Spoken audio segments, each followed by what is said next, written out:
They're 20 yards from us, laying down. The little one's got his pick, kind of.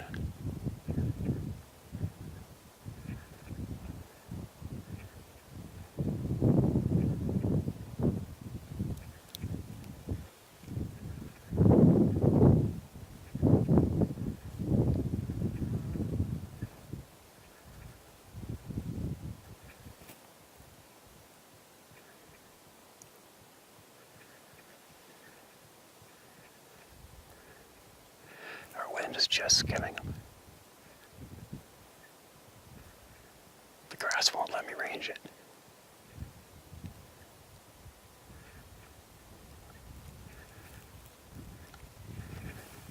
Wind. Tape it.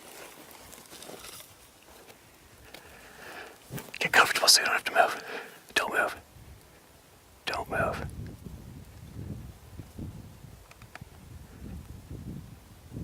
Don't move. Alright, so we got up to 20 yards on these rams.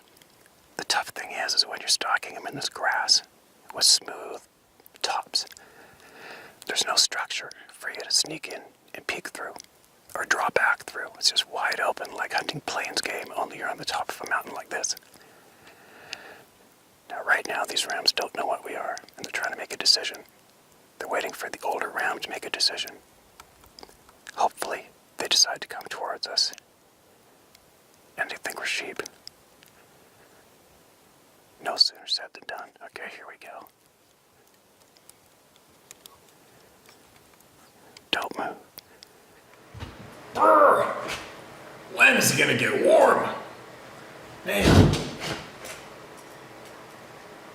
When did I get back? I got back last night.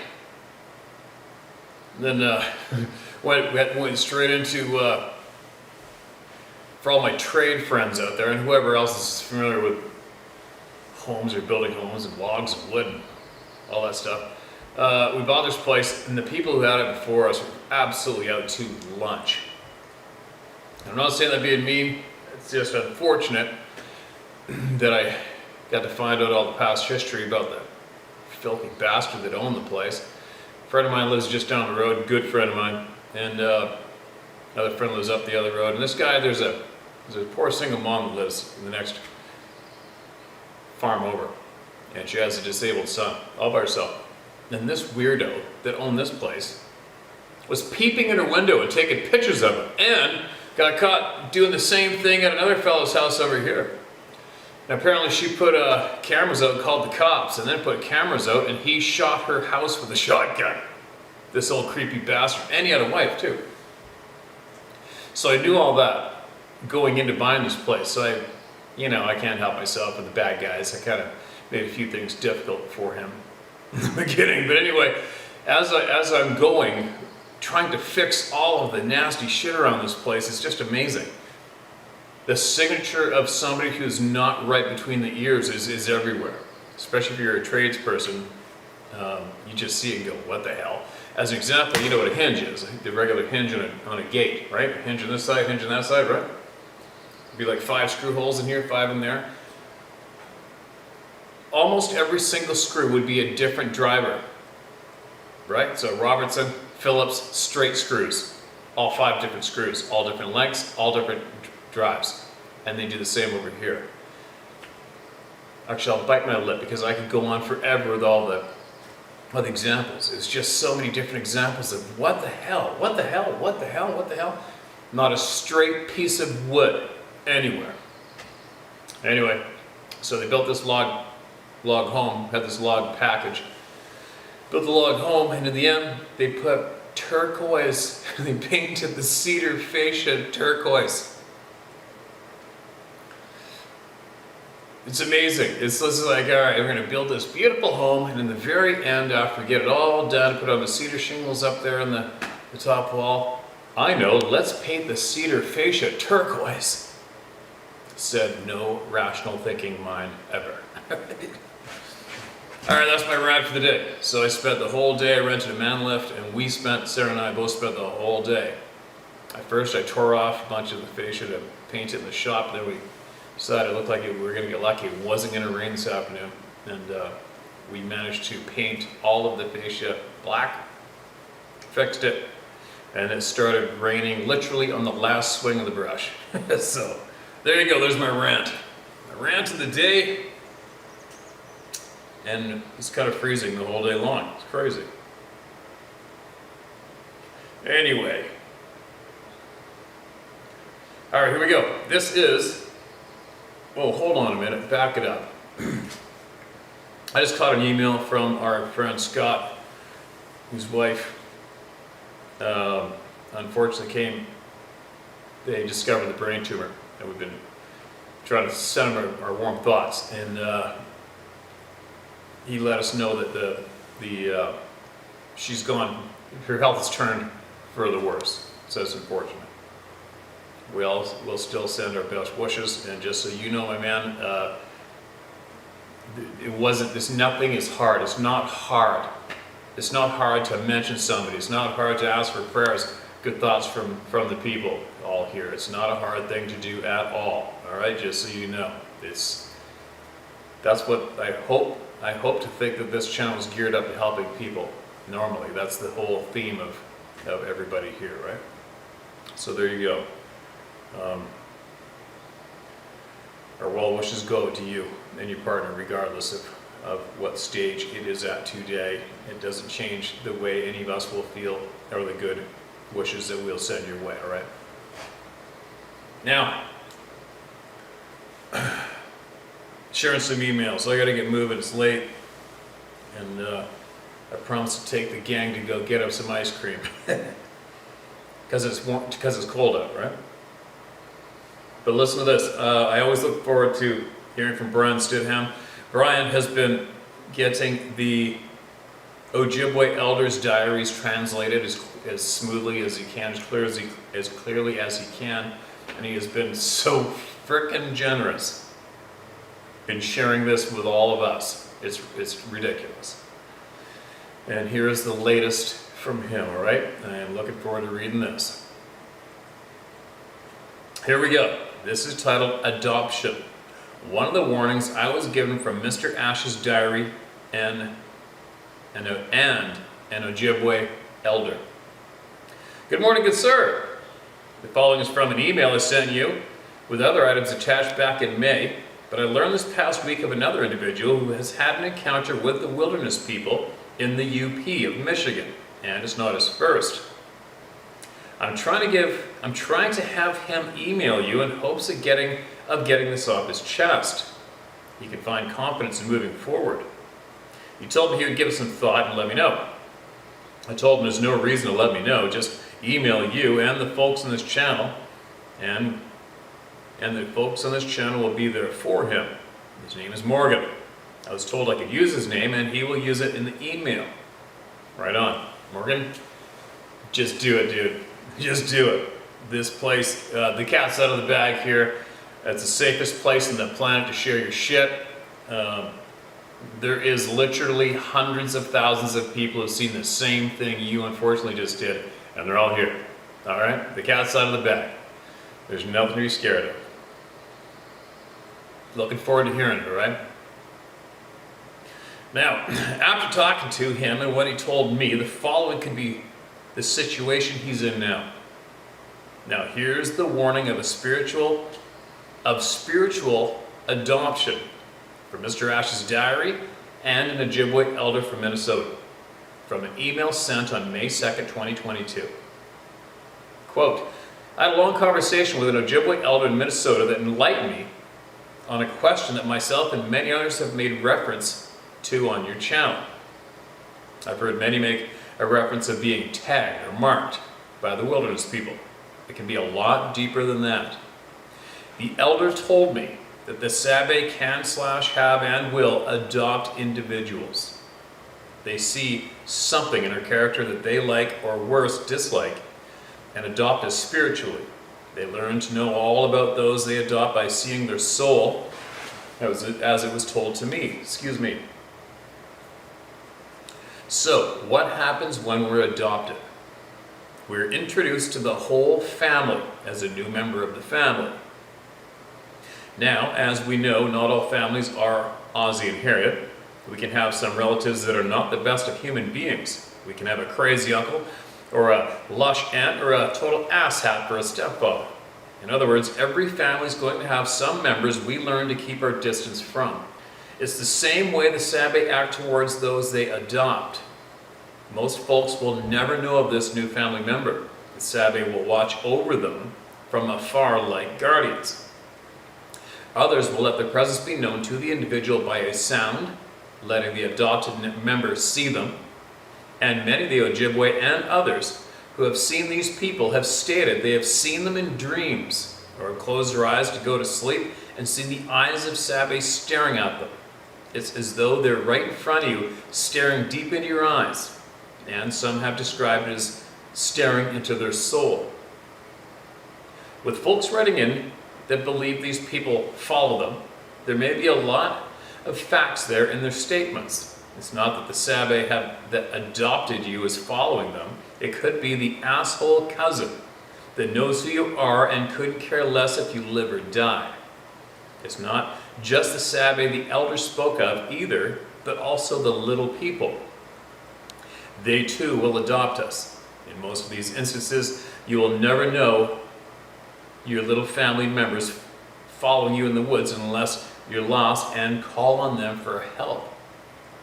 The Ojibwe elders have said that the Anishinaabe, this word means the people or the first people. It's how the Ojibwe describe themselves. The Ojibwe have 4 languages: spoken, written, pictograph, and the mind language. The Ojibwe speak to the spirits through their mind, like the way we silently pray. So, in order to call on the Sabe or the little people when we need their help, what needs to be done is to call upon them in our minds with humility, honesty and sincerity. And it said, they will hear us and come to us in a time of desperate need. I told you this is deep. I told the elder of the mental midgets knocking on trees and roaring into the night, and after a few derogatory words about their mental stability, the elder said they could be calling their own demise. To make Sabe or little people pissed at you, and as they see it, idiots mocking them. It can become a tormenting situation for those numbnuts. I would not want to tempt fate and piss off these people of the woods that they may see us as a nuisance and a tick on the ass of life and pop my head like a balloon. No shit. Now, for those who have seen and know these people are here and have continuing occurrence with these people, you can have no better friend to watch over you. For the most part, those that are adopted, they will never know an 8 to 10 foot being is watching you as soon as you enter the woods. You could walk through the entire forest and not feel them. And then again, you could be walking through the woods and you know you're not alone as they give us a touch on our soul. The words of the elder. Let me read that again.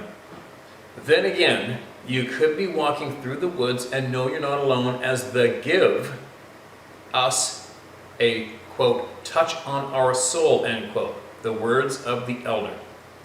The sense of dread, the uneasy feeling of being watched, have something thrown towards you but not directly at you.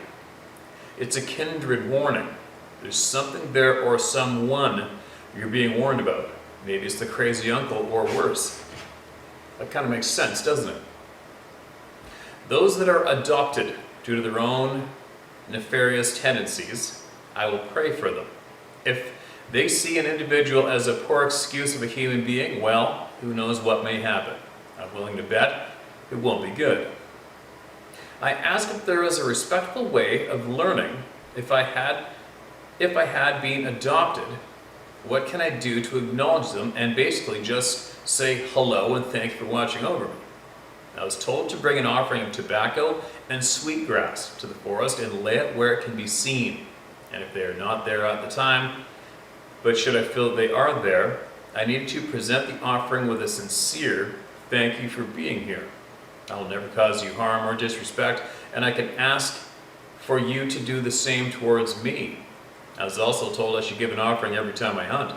to make it known to them that I'm here to feed my family and myself. I'm not here to be cruel or impede on you. Please help me if you can. Once we're adopted, the entire family will know about us. No matter if the crazy uncle or asshole stepfather is in Ontario and one is in BC, the family knows where family members are. How interesting is this? Huh? Every one of these emails from Mr. Ash is very, very frickin' interesting. I'm planning to have another conversation with the same elder next weekend. I want to ask why some of the wilderness people despise canines. I have my own theory, but when it comes to these people, the old saying, theories are like assholes, some are bigger than others. I see what Mr. Ash meant when he wrote, I'll receive many warnings when it comes to these people. It's about learning respect for them, and that's hard as hell when the world is being told they're just a myth. Sadly, when some finally learn the truth, it's the last lesson they ever learn. I'm still working on the translation of these diaries. When I have completed doing so, I'm going to share it with all the public. I do not believe in profiting on knowledge.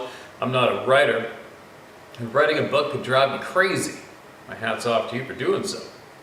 Those who have ears to hear and eyes open to fact and not indoctrination, as you say, take from it what you will. We have been asking the wrong people for information about the Sabbath. The original copies of these diaries I'm giving to the Ojibwe. Their younger generations need to be taught. The truth has been with us the whole time. It's the native elders and native people of the land. Oh my God, thank God you're doing that. That makes me do like a jumping jacks, jump up and down. Fucking rights. Good move. It all starts with the kids. It doesn't matter, native, it doesn't matter. Any change for the better starts with the children at this point of the game. It's the only way. It's the only way. Thank God you're doing that, man. I applaud you big time. There's so much more to come. Take care up there. Just remember, if you know they're there and feel them, tell them your intentions. They know what they are already. They know what they are already. But coming from you solidifies your heart. Take care and have a safe journey. Sincerely, Brian Stidham. Mitakuye Oasis. All my relations. Brian, I can't say simple words don't describe how much I appreciate you, man. And as a side note, I've been saying that before I go into the woods for I don't know how many years now. And I don't know, nobody ever told me to do that. I just kind of felt motivated to do that on my own. That one time when I was actually, we're talking 15 years ago, when I actually intentionally tried to pursue these people and basically had my ass handed to me in a way. It scared the shit out of me. And that's when I'm just like, okay, I'm good. I know you're here. You know I'm here. I'm not going on my way to look for you. I'm not trying to prove anything to anyone. I don't need to try to get a video of you. Just please leave me alone, let me be, and I'll let you be, and we're good. I basically have said that if I'm not saying it out loud in the morning in the dark by myself in the middle of nowhere, I'm saying it in my mind. And I've been doing that for a long time. And I think me personally, I will get little notifications of their presence, I don't know, 3 or 4 times a year maybe, possibly, and a few of those incidents have been caught on video, coincidentally. But yeah, I think we've been telling everybody to do that for quite some time, right? Just tell them flat out, they're there, you know they are there, they know you're here, and just keep living your life, right? To all you who are listening and you're a little confused or maybe scared to go back out, just keep living your life no matter what. Anyway, rambling, enough of me talking. Brian, I can't wait for you to send us more, right? I can't wait. That's got to be some of the most interesting emails I've heard yet. It's coming from Mr. Ash through you. So appreciated. Such a good move. making sure that all those children get that knowledge. That is huge. Huge move. All right, here we go. What else we got? It's titled The Woods People. Hi there, Steve. Just want to tell someone about my experiences at my farm in Tennessee. I just want to tell what's been going on over here the past few years. I don't feel like I can really have a discussion with any person I know about it. You know, the way friends sit around a table and just accept what you're saying? Yeah, there's no person I can chat with. I just more or less like to tell the stories and get it out there. You're at the right place, and you got a pile of good friends right here's a little rep. These beings, as you describe, or woods people, as I've started calling them, are ranging through my farm. I've not seen one, my son has, but it may not be long before I do too. The background of my place is that I'm building an off-grid house near Norris Lake in Tennessee. I have solar panels, and I don't really believe in lighting the place up like a runway at night. I live in a cabin till the house is done, and at night I appreciate the stars being visible. I like to do things naturally without scabbing up my land. And one of my hobbies is foraging in the forest for wild food. There's something to eat out there basically all year, and given the climate, forest is like a rainforest in the summer.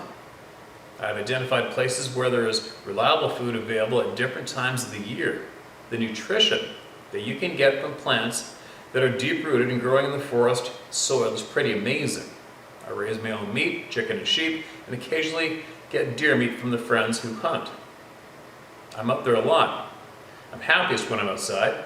But anyhow, here's a list of the things that have happened in the past 3 years. Number 1.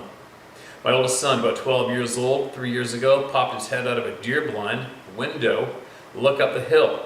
It was on the neighboring farm property, and there's a hill about a half mile away, and he saw a large, dark, human-like figure striding across the hayfield and dirt road going up the hill.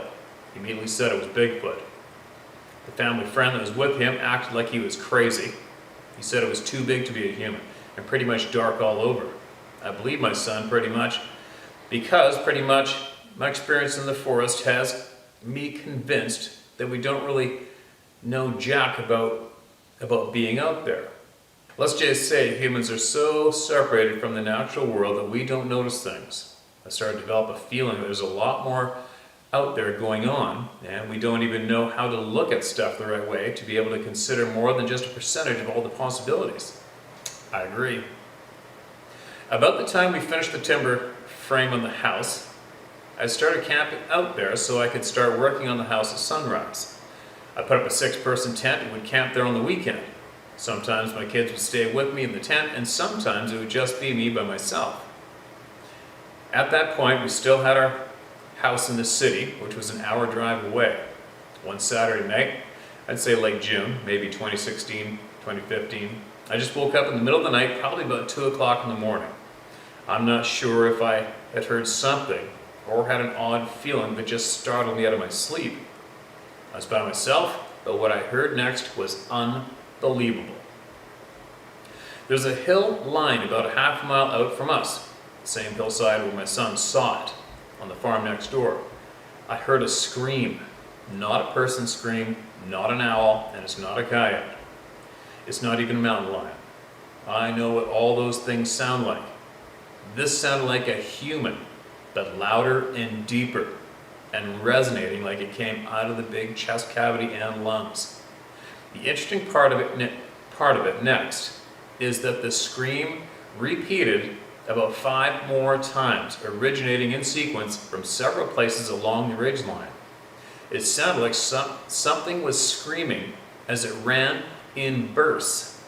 I know it wasn't any human because it covered the distance of that entire ridgeline in seconds and letting out a holler every so often as it moved. There's no human that can run that fast.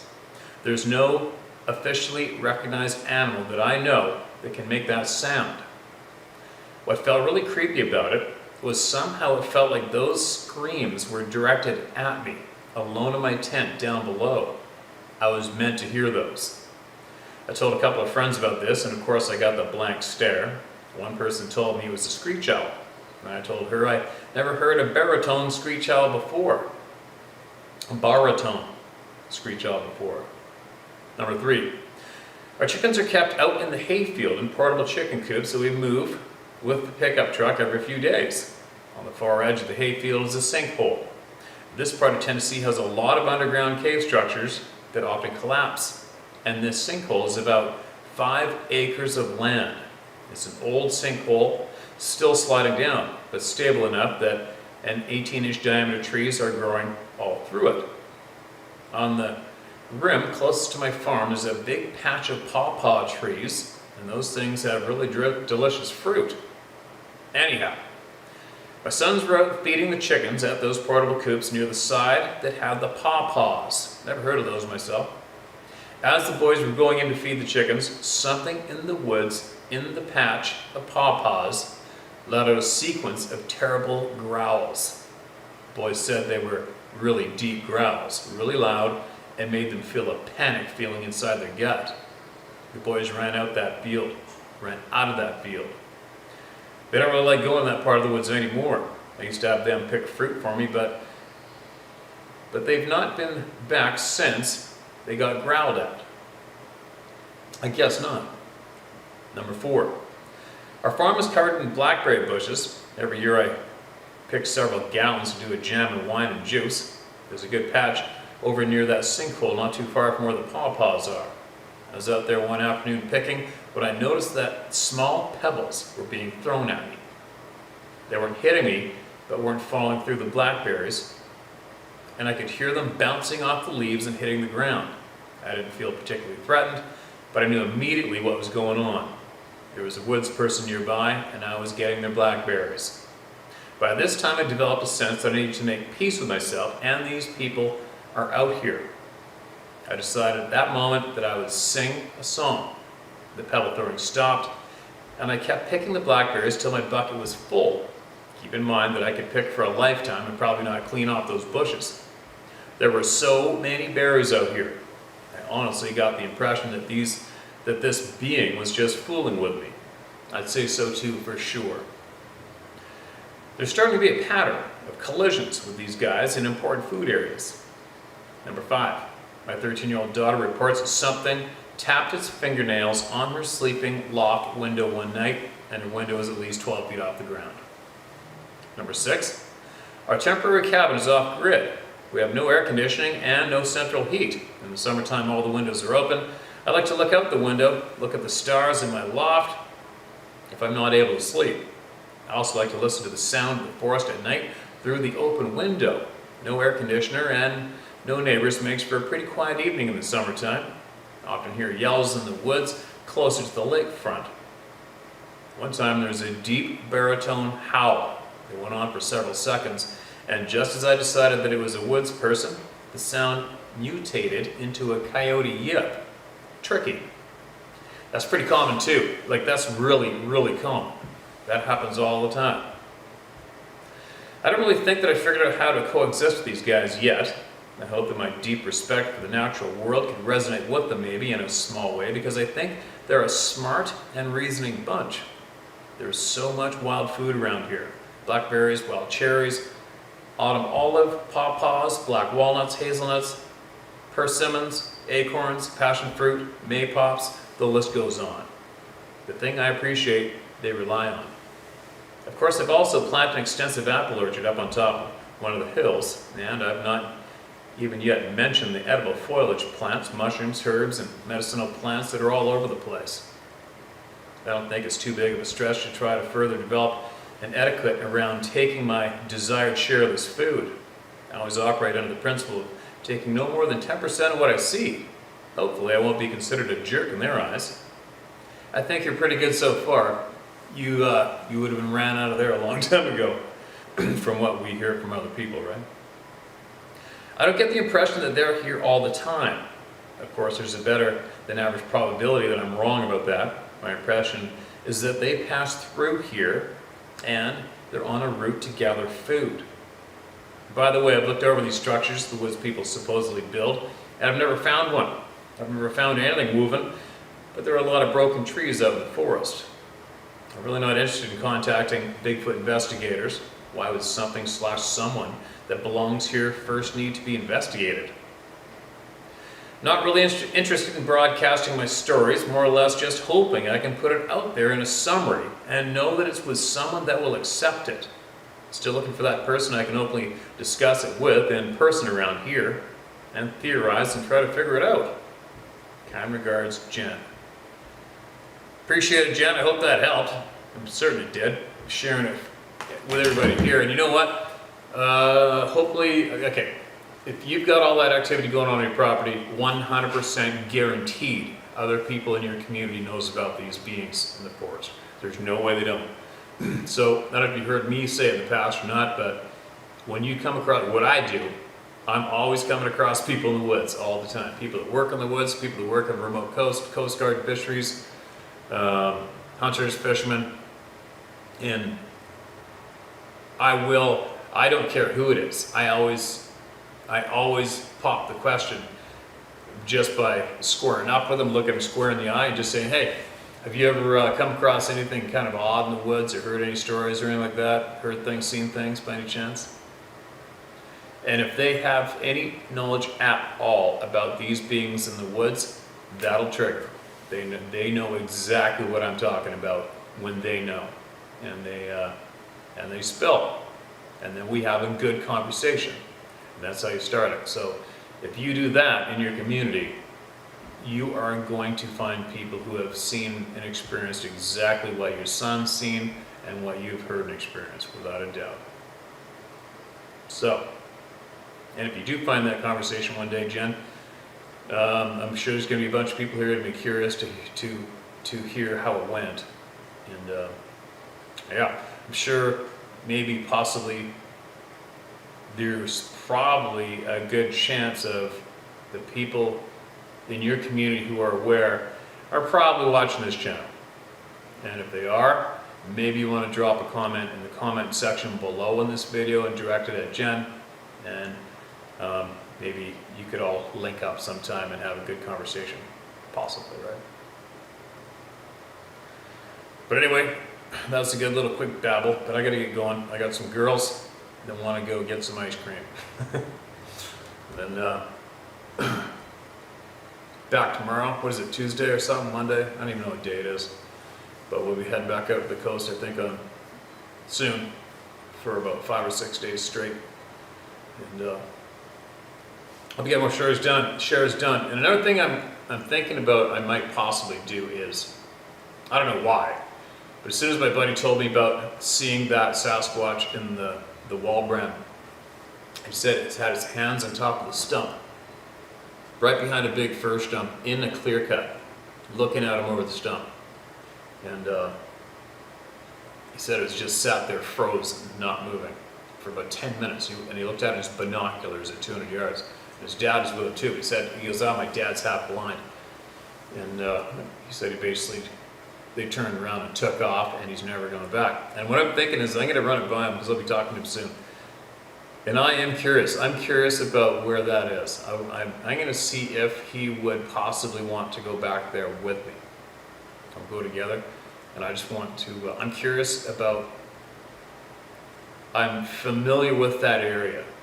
I'm just curious about exactly where to the area geographically that being was blatantly looking at him from outside in a logged area. So that tells me he wanted him to see him, without a doubt. And he was standing his ground, sitting there with his hands in the stump, not moving, not running. And he had a rifle, and so did his dad. So that's interesting to me. That almost makes me think, it's almost like him sitting in that clear cut basically was him saying, this is the line right where I am. That's the feeling I get from it. So what I'm saying is, I'm interested in seeing geographically where that line would be and what is on the other side of it for miles. I want to see it, and I'm going to see if he wants to go. If he does, I'll go with him.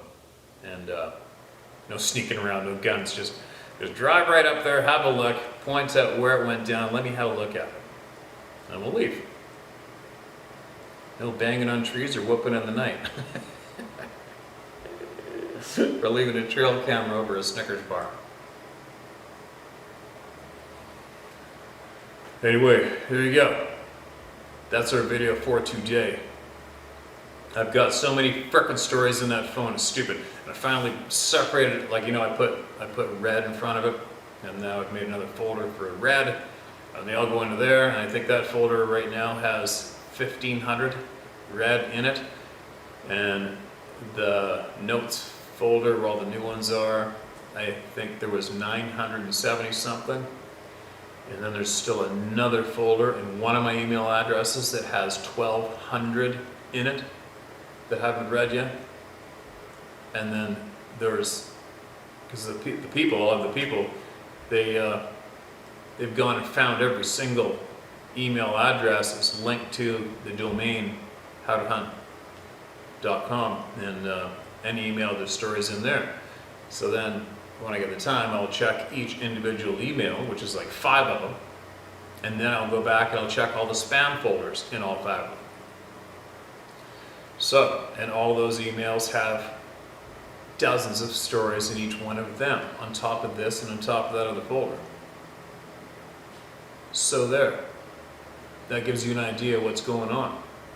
Not to mention how many have been read so far. I think there's actually some pinheads out there that actually think that I make up all these emails and read them to you. Could you imagine your brain being that simple, that your brain would actually be convinced that I am making all this shit up? Holy shit. You poor bastards out there who are stuck in that place. I do not envy you for 1 second. Can you imagine if your mind was operating on that level? But anyway, let me get out of here. I'm babbling away. I gotta get out of here. But yeah, there you go. That's how many stories are coming in. That is how much out of the bag the secret is. It's not a secret anymore. It's not a myth. It's not a legend. It's fact. And this shit goes down every single day in North America. Every province, every state. Not to mention the rest of the world. And that's all there is to it. And shame on all you dirty, filthy pricks who shunned people's honest stories, shunned the details of what they saw, changed stories, or kept them hidden from the people after they bravely came forward and contacted you to do that, looking for some kind of comfort and safety and relief. So people wonder why I have zero respect for those pricks who do that to people. Figure it out. You've seen, you've heard the damage this can do to people psychologically, right? You've seen how insecure and how scared people are to come forward and share their experience. You imagine the impact on those people when they contact a group of individuals who claim to be experts on this topic, and they get shit on, swept under the carpet. Their stories changed, or even worse, directly humiliated. So that's why I have zero respect for those pricks, especially that one fat loser. Zero. All right, I gotta go. I'm getting aggro. Gotta get out of here. See you guys tomorrow. Share my story, howtohunt.com.